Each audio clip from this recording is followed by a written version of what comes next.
Student welcome back to my channel. NCERT series में class 7th के NCERT का ये फर्स्ट लेक्चर होने वाला है, जिसमें हम लोग इन्वायरमेंट का फर्स्ट चैप्टर पढ़ेंगे। उसका नाम ही इन्वायरमेंट है और बहुत इजी है। जैसा कि पहले भी बताएं कि 6-7 आपको सिर्फ और सिर्फ बेस बनाने के लिए है। आपको यहाँ से सिर्फ डेफिनेशन कलेक्ट करना है।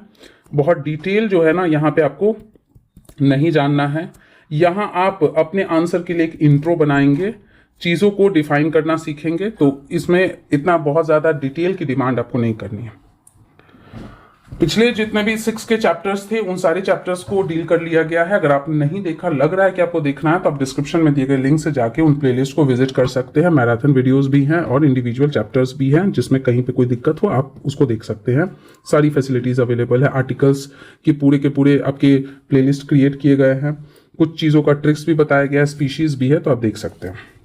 तो चलिए हम लोग पढ़ते हैं इन्वायरमेंट। और ज़्यादा कुछ नहीं है यहाँ। इन्वायरमेंट का मतलब, इन्वायरमेंट के कंपोनेंट और उसका डेफिनेशंस, इकोसिस्टम, यही हमको जानना है, ज़्यादा कुछ नहीं जानना है।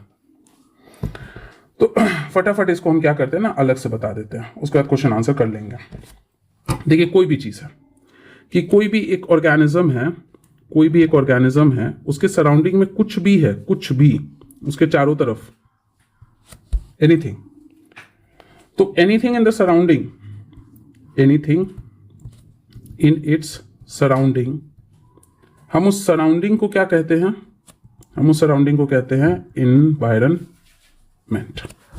जो भी चीज़ है, आप जहाँ बैठे हो, आपके चारों तरफ आप हवा महसूस कर पा रहे होगे, पानी वानी होगा या नहीं होगा, बॉटल होगा, आपका बुक होगा, पेन होगा, एक रूम होगा, उस रूम के बाहर एक दुनिया होगा, उस दुनिया के बाहर एक दुनिया होगा। तो ये सब क्या है? इन्वायरमेंट। इन्वायरमेंट में दो तरह के चीजें रहते हैं, एक जो जिंदा है जिसमें जीवन है, और एक जो जिंदा आपका नहीं है, जिसमें जीवन नहीं है। जो जिंदा है वो बायो है, दैट इज बायोटिक, और जो नहीं है उसको आप क्या कहोगे? एबायोटिक। जैसे क्या है कि आपका ह्यूमंस हो गया, एनिमल्स हो गया, प्लांट्स हो गया, डिफरेंट टाइप्स ऑफ बैक्टीरिया हो गया, फंगस हो गया, या फिर आपका क्या है? प्रोटिस्टा हो गया। प्रोटिस्टा मतलब जिससे वो मलेरिया वाला पैरासाइट वगैरह आता है, यूकैरियोटिक सिंगल सेल्ड ऑर्गेनिज्म, उसको प्रोटिस्टा कहते हैं। यूकैरियोटिक किसे कहते हैं?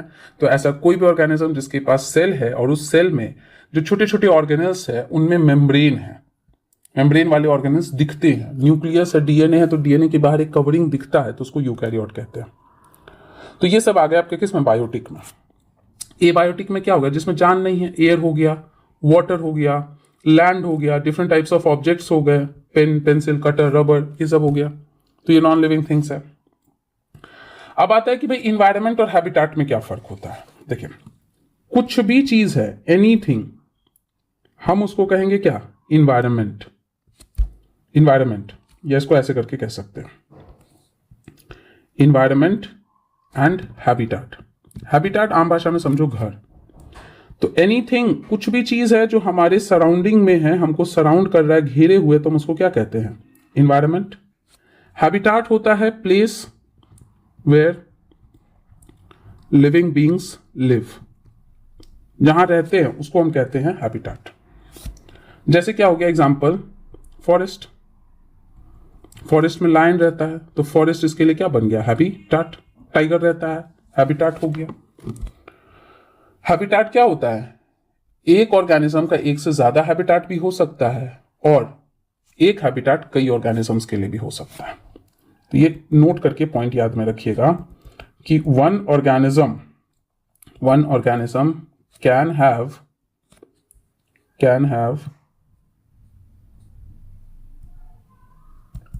मल्टीपल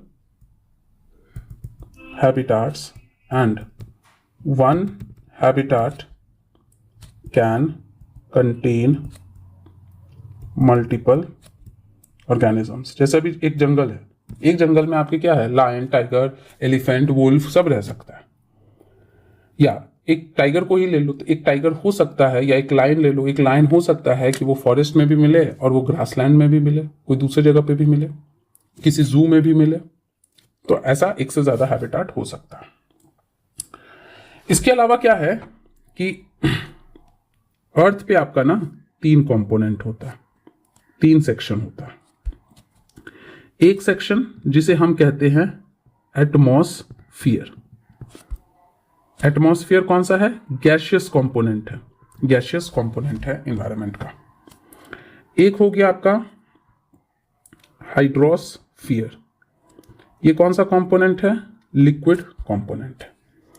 और एक हो गया आपका सॉलिड वाला सरफेस, जहां आप बैठे हो, किसी घर में होगे, वो घर जिस सतह पे बना है वो सॉलिड है, उसके ऊपर बना है, तो हम उसे क्या कहते हैं? लिथोस्फियर। स्फीयर इसलिए क्योंकि अर्थ एक तरह से क्या है? जियोइड स्फीयर है, तो उसी स्फीयर का एक हिस्सा है आपका पथरीला। लिथो मतलब होगा पथरीला, ठोस। लिथोस मतलब ठोस होता है। तो जितना भी पानी वाला हिस्सा है, सीज हो गया, ओशंस हो गया, रिवर्स हो गया, लेक्स हो गया, पॉन्ड्स हो गया, ये सब हो गया हाइड्रोस्फीयर का पार्ट। जो हमारे ऊपर हवा चल रहा है, गैसियस है, वो एटमॉस्फियर, और जो सॉलिड है जिसपे हम रह रहे हैं वो हो गया लिथोस्फियर। अब इनके बीच का ये जो सेक्शन है जहां तीनों चीज कॉमन है, इस वाले सेक्शन को हम कहते हैं बायोस्फीयर। बायोस्फीयर मतलब वेयर लाइफ एग्जिस्ट। ये पहले भी 6th क्लास के भी लेक्चर में आपको हम बताए थे कि तीनों हाइड्रो लिथो एटमॉस्फेयर जहां इंटरेक्ट करता है वहीं जीवन पॉसिबल है। पॉसिबल ही नहीं कि अकेला हो सके, आपको सब कुछ चाहिए। लिविंग बीइंग को पानी भी चाहिए, लिविंग बीइंग को हवा भी चाहिए और सॉलिड भी। जैसे कोई भी आपको लग रहा हो कि पक्षी हवा में उड़ रहा है, वो टेम्पररी है, कहीं ना कहीं वो घोंसला बनाया होगा, वो घोंसला किसी पेड़ पे होगा, किसी बिल्डिंग पे होगा, वो बिल्डिंग किधर है? सॉलिड सरफेस पे। रहने के लिए आपको सॉलिड सतह का जरूरत पड़ेगा, या आप उड़ते उड़ते सो नहीं सकते हो। बंदर पेड़ पे उछल कूद रहा है, लेकिन वो पेड़ कहाँ बना है? सॉलिड पे। पक्षी, बंदर, ये सब हो गया। इसको पीने के लिए क्या चाहिए? पानी चाहिए। सांस लेने के लिए हवा चाहिए। जो आपके क्या है, कह सकते हो कि जो मछली है, वो मछली रहता तो पानी में है, लेकिन सांस कैसे लेता है? पानी में जो मौजूद गैस है, वो गैस कहां से है? एटमॉस्फेयर से। जो आपका क्या है कि जो पानी में जो न्यूट्रिएंट्स घुला हुआ है, वो घुला हुआ कहां से आता है? लैंड से इरोजन हो के आता है।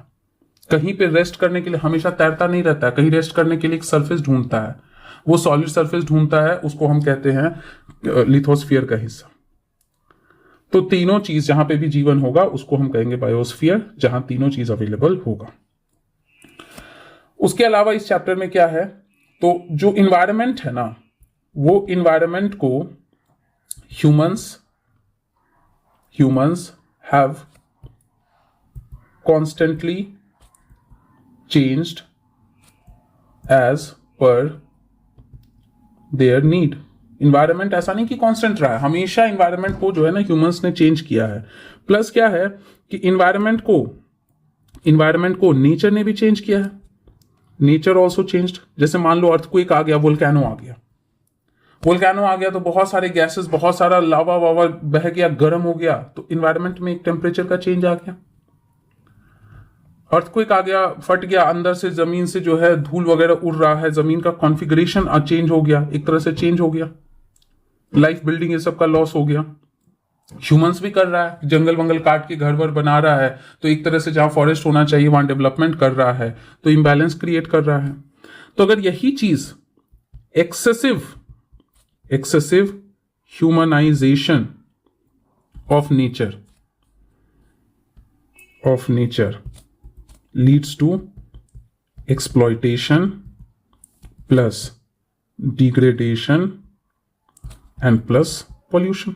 जरूरत से ज्यादा आप पेड़ काटना शुरू करोगे तो आपने क्या कर दिया? जरूरत से ज्यादा पेड़ का इस्तेमाल कर लिया, काट लिया, जानवरों को मार दिया, एक्सप्लॉयटेशन हो गया, खत्म हो गया वहां का इकोलॉजी।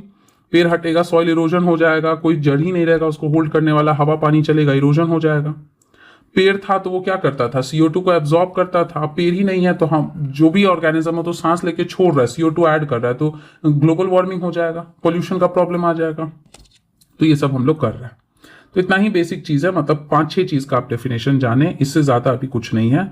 आधा पन्ना का नोट्स बना लीजिए कि इन्वायरमेंट क्या है, हैबिटाट क्या है, दोनों के बीच का अंतर क्या है, कि जो आपका क्या है ना, habitat is a part of environment, add कर लेना है इसको।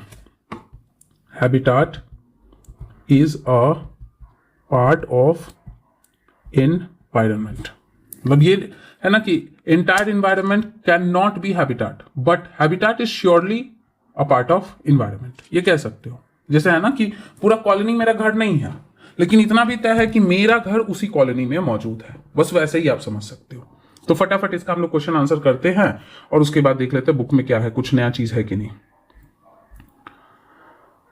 देख लीजिए यहाँ पे जो है ना, ये कन्वर्सेशन है बच्चों के बीच में, बच्चों की तरह है, कुछ खास आपके एग्जाम के लिए नहीं है कि रवि ने कुछ कहा उसके बाद उसके दोस्तों ने कुछ रिप्लाई किया। काम का चीज ये है कि इन्वायरमेंट क्या है, जो हमारे जीने के लिए बेसिक सपोर्ट प्रोवाइड करता है।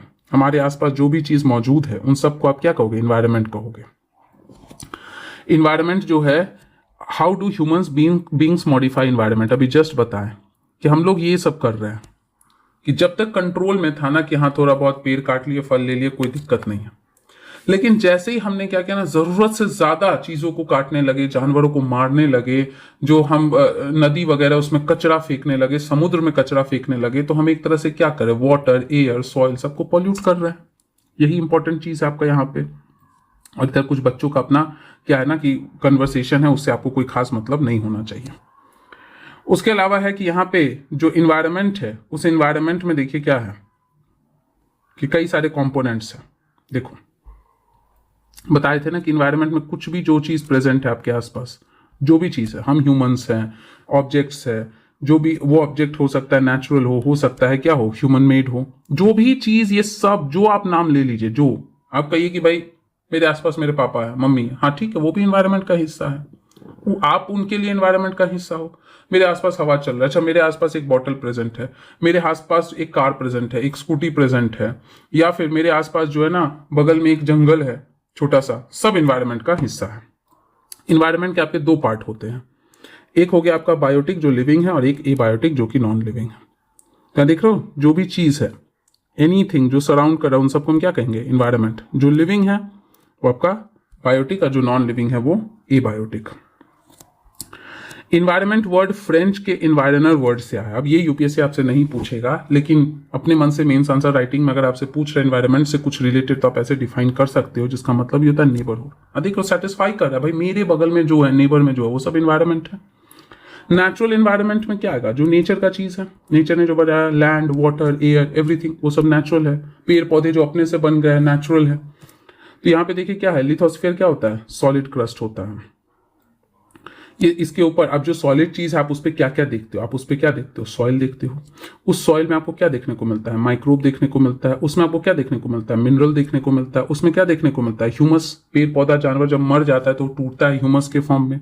आपको उसके अंदर जो है ये सारा चीज आपको सॉइल में देखने को मिला। साथ ही साथ आपको क्या दिखेगा, रॉक्स दिखेगा, छोटे छोटे रॉक्स दिखेंगे, जिन्हें हम क्या कहेंगे, पेबल्स कहेंगे। आपको इस लिथोस्फीयर के ऊपर बड़ा बड़ा लैंड मास दिखेगा, जिसको आप कॉन्टिनेंट कहोगे। 7 बेसिक कॉन्टिनेंट हम लोग पढ़े थे 6 में। आपको इसके ऊपर जो है ये बड़ा बड़ा सा बिल्डिंग्स देखने को मिलेगा, बना हुआ है, घर देखने को मिलेगा। तो ये सब चीज है आपका लिथोस्फीयर में प्रेजेंट है। देख रहे हो, हर चीज जिसको एक मजबूत सतह चाहिए, वो सब कहाँ प्रेजेंट है, लिथोस्फीयर पे।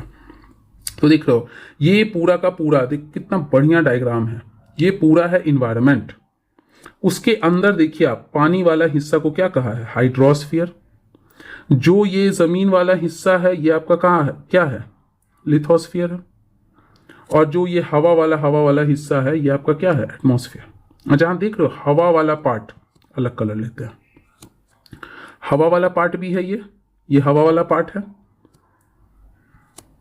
उसके अलावा ये देखो पानी वाला पार्ट है, ये पानी वाला पार्ट है। और ये देखो ये तुम्हारा लैंड वाला पार्ट है। तो एयर भी इंटरैक्ट कर रहा है, लैंड भी इंटरैक्ट कर रहा है, और वाटर भी इंटरैक्ट कर रहा है, तीनों इंटरैक्ट कर रहा है। तो हमने इसको नाम क्या दे दिया, ये कहलाया तुम्हारा बायोस्फीयर। यही है पूरा डोमेन। तो देख रहे हो, जो भी आपका वाटर वाला है वो हाइड्रोस्फीयर है, थिन लेयर ऑफ एयर जो है वो क्या है, एटमॉस्फेयर है। उसके बाद इकोसिस्टम। तो देखो इकोसिस्टम का ना सिंपल सा मतलब देखिए, इको का मतलब कहीं भी लिखा हो ना, समझ जाना किसी तरह का इंटरैक्शन। ओइकोस वर्ड से लिया गया है, मैनेजमेंट, कुछ ऐसा कर सकते हैं।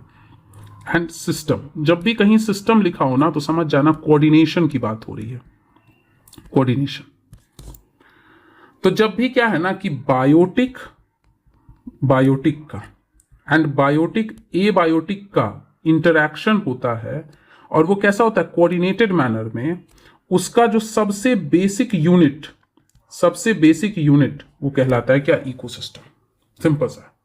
कोई भी एरिया आप देख रहे हो, जैसे आप जहां बैठे हो वहां पे आप देख रहे हो कि आपका आपके पेरेंट्स से इंटरेक्शन है, किसी पौधे से इंटरेक्शन है, आप उससे ऑक्सीजन ले रहे हो या उसको काट के आप खा रहे हो, आपका किसी जानवर से है इंटरेक्शन कि आप उसके मीट को कंज्यूम कर रहे हो। इंटरेक्शन का मतलब सिर्फ बातचीत नहीं है, किसी भी तरीके से आपका उससे फायदा आप ले रहे हो या आपसे वो फायदा ले रहा है, तो ये बायोटिक इंटरेक्शन हुआ। लेकिन हम हवा से भी तो इंटरेक्ट कर रहे हैं, हवा ले रहे हैं सांस लेने के लिए, पानी से भी इंटरेक्ट कर रहे हैं, तो बायोटिक, ये बायोटिक।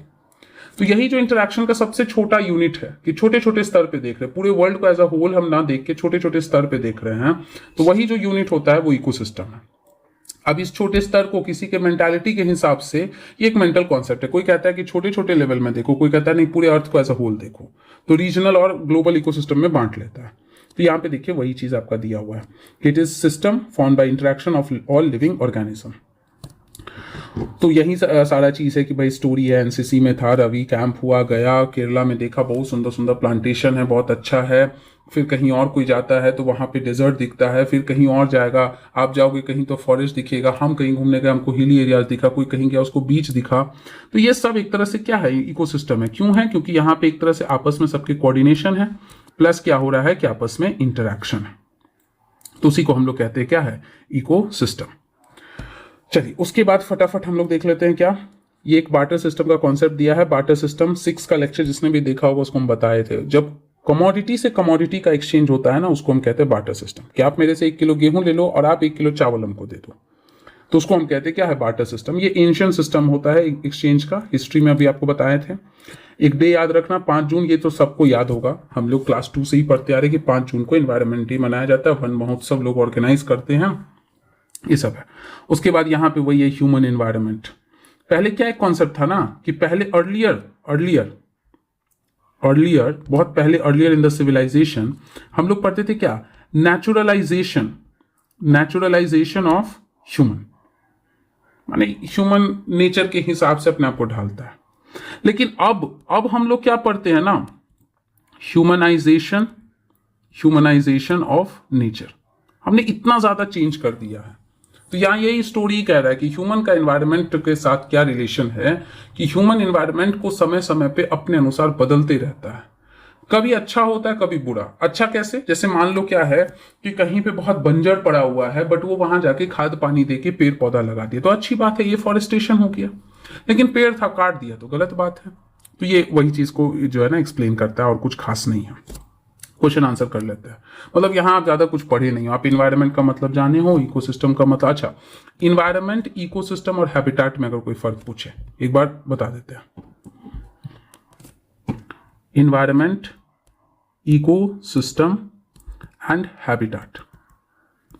हैबिटेट सिंपली क्या होता है ना कि कह सकता है ये घर की बात करता है, जहां रहते हैं, वेयर ऑर्गेनिज्म लिव्स, ठीक है। इन्वायरमेंट कहता है एनीथिंग सराउंडिंग अस, जो हमारे चारों तरफ है। इकोसिस्टम कहता है ना सिर्फ रहने की बात मत करो, इकोसिस्टम कहता है कि हम क्या है, यहां पे जो बायोटिक रह रहा है, जो दूसरा बायोटिक है, जो बायोटिक है उसके आसपास एबायोटिक है, इसके बीच में क्या चल रहा है, हम कहेंगे इसके बीच में कोऑर्डिनेटेड इंटरेक्शन। कोऑर्डिनेटेड इंटरेक्शन का मतलब ये नहीं कि हमेशा सबको फायदा ही होता है, मतलब नेचर ने डिसाइड किया कि भाई शेर है, डियर के साथ इंटरेक्ट करके डियर को मार के खा जाएगा। डियर का फर्ज है कि शेर से इंटरेक्ट किया, अपना जान बचा के भागना चाहेगा। ये हुआ इंटरेक्शन का मतलब, कि अपने अपने अनुसार आप रिस्पॉन्ड कीजिए एक दूसरे को देख के। तो ये इसकी बात कर रहा है। ये सिस्टम जो है ना, ये आपका हैबिटेट एक नैरो कंसेप्ट है, लेकिन इकोसिस्टम हल्का ब्रॉड है, और उससे भी बड़ा ब्रॉड है इन्वायरमेंट। इकोसिस्टम, हैबिटेट कहता है खाली घर है, जैसे आप कि आप कहते कि भाई ये मेरा घर है, तो इसका मतलब आप ये कहना चाहते हो अच्छा आप यहां रहते हो। लेकिन अगर आप कहते हो कि ये मेरी फैमिली है, अपने आप अंतर पता चल जाता है कि अच्छा फैमिली है, इसका मतलब ये यहां रह भी रहा है, इनके साथ इनका एक बॉन्डेज है, एक इंटरेक्शन है, कभी आपस में गुस्सा होगा, मतभेद होगा, झगड़ा भी होगा, प्यार भी है, एक दूसरे की मदद भी करेंगे, एक दूसरे को डांटेंगे भी। तो वही चीज, वही इंटरेक्शन इकोसिस्टम हुआ। तो क्वेश्चन आंसर फटाफट कर लेते हैं। कह रहा है कि व्हाट इज एन इकोसिस्टम, अभी डिफाइन कर दिया आपको बार बार। नेचुरल एनवायरनमेंट, जो नेचर में प्रेजेंट हो। What are the major components of environment, biotic and abiotic. ऐसे कह सकते हो कि कुछ चीज आपका नेचुरल हो सकता है, कुछ जो है मैन मेड हो सकता है, एंड प्लस इसको मैन मेड को बनाने वाला उसके सराउंडिंग में ह्यूमन होगा, जिसमें जान है वो बायोटिक होगा और जो बेजान है वो एबायोटिक। तो दो हिसाब से आप क्लासीफाई कर सकते हो, on the basis of life and on the basis of creation. Creation के आधार पे नेचुरल और आर्टिफिशियल, एंड लाइफ के आधार पे biotic abiotic. Human made environment का 4 एग्जांपल बोला, बस 4 एग्जांपल दे तो आप ह्यूमन मेड इन्वायरमेंट का कि आपने जो है बिल्डिंग्स बना लिया, इंडस्ट्रीज बना लिया, आपने जो है ऑटोमोबाइल सेक्टर डेवलप कर लिया, आपने फॉरेस्ट हटा के वहां पे बड़े बड़े होटल्स बना लिए। लिथोस्फीयर सॉलिड सरफेस हो गया। 2 मेजर कंपोनेंट बता दो बायोटिक का, खुद को ले लो प्लांट को ले लो। बायोस्फीयर जहां पे लाइफ है, टिक द करेक्ट, बोला नॉट अ नेचुरल। ऐसे ही प्रीलिम्स के ऑब्जेक्टिव में भी मार्क करना आपको, क्योंकि हर बारी में गड़बड़ हो जाता है। तो ये हो जाएगा एक्वेरियम, ये तो हम लोग क्रिएट करते हैं ना, ग्लास का बक्सा बना लिए, पानी वानी जो जरूरत का मछली अपने हिसाब से डाल दिए, अपने से नेचर द्वारा क्रिएट है। तो ग्रासलैंड है, फॉरेस्ट है, डेजर्ट है, सीज है, ओशंस है, which is not a component of human environment. Land human का तो क्या है, ह्यूमन मेड क्या है आपका, रिलीजन है, कास्ट है, जो आपका कम्युनिटी है, जो आपका कॉलोनीज है, ये ह्यूमन मेड है। लेकिन लैंड, एयर, वाटर, ये सब क्या है, नेचुरल है, which is human made environment. तो ह्यूमन मेड इन्वायरमेंट आपका क्या है, रोड। नेचर ने रोड नहीं बनाया, आप अपने अलग अलग मटेरियल से रोड बनाते हो। Which is threat to environment, plant को ग्रो करना तो अच्छी बात है, क्रॉप को भी ग्रो करना अच्छी बात है, लेकिन पॉपुलेशन बढ़ना अच्छी बात नहीं है। इम्बैलेंस होगा, रिसोर्स पे प्रेशर पड़ेगा, पॉल्यूशन क्रिएट होगा, फॉरेस्ट का डिग्रेडेशन होगा, सॉइल इरोजन होगा। नेक्स्ट है बायोस्फीयर। बायोस्फीयर कहाँ होगा, जहां पे आपका क्या है कि लाइफ होगा। सॉरी, बायोस्फीयर में, एटमॉस्फेयर में जो गैशियस वाला पार्ट है, ब्लैंकेट ऑफ एयर मार्क कर लेना। हाइड्रोस्फीयर में डोमेन ऑफ वाटर है, इन्वायरमेंट जो हमारा सराउंडिंग है, एंड बायोस्फीयर आज जो नैरोजोन वेयर, हाँ ये वाला हो जाएगा। और अगर ये रहता है, इसका अगर बोल रहा तो इकोसिस्टम कहते हैं। And gravitational force of earth gravity कहलाता है। Give reason, man modifies his environment, क्यों मॉडिफाई करता है, फॉर हिज नीड, डेवलपमेंट, इन सब के लिए। Plants and animals depend on each other, क्यों डिपेंड करता है, क्योंकि क्या होता है कि जो प्लांट है वो इसको CO2 दे, सॉरी O2 देगा, माय मिस्टेक। प्लांट इसको O2 प्रोवाइड करेगा, ये इसको CO2 प्रोवाइड करेगा। प्लांट इसको फूड प्रोवाइड कर देगा, एनिमल इसको क्या है कि एनिमल का वेस्ट इसके लिए फर्टिलाइजर का काम कर जाएगा, वेस्ट फर्टिलाइजर का काम कर जाएगा। तो दोनों को एक दूसरे की जरूरत है। अब उसके बाद है draw the picture of your ideal environment. तो सबका अपना अपना है, ये आप सेल्फ अपना कीजिए। अगर स्कूल के कोई बच्चे देख रहे हैं कि आपके लिए आइडियल इन्वायरमेंट क्या होता है, क्या आपको लग्जरी पसंद है, क्या आपको नेचर पसंद है, क्या आपको हिल पसंद है, क्या आपको ये पसंद है, तो उस अनुसार आप इन्वायरमेंट को बना लीजिए। तो इसी के साथ चैप्टर खत्म होता है। उम्मीद है कि अच्छे समझ में आया होगा। समझ आया तो एक बार थम्स अप कर दीजिए, शेयर कर दीजिए दोस्तों में, और प्लीज़ चैनल को सब्सक्राइब कर लीजिए। Thank you everybody.